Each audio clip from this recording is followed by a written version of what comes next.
a race against the clock on Capitol Hill as Congress tries to come up with an agreement to keep the federal government from partially shutting down at the end of this week. News 9's Alex Cameron is following the developments from our Washington bureau. Well, this has happened when Republicans controlled Congress, and it's happening now with Democrats in charge.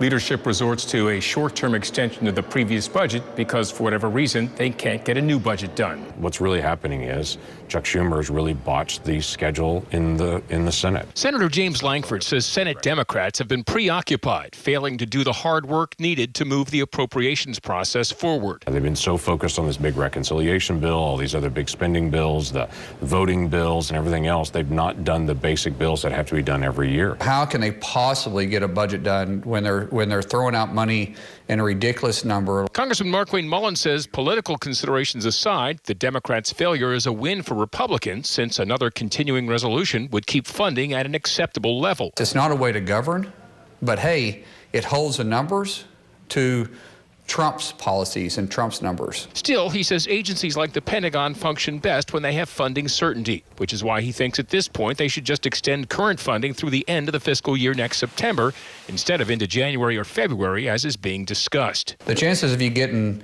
a full budget done in January or February is slim to none because come March, you need to be working on the next fiscal year, which would be the 2023 year. When Congress passed the continuing resolution 2 months ago, every member of the Oklahoma delegation, except for Tom Cole, voted against it. From the U.S. Capitol, I'm Oklahoma's own Alex Cameron.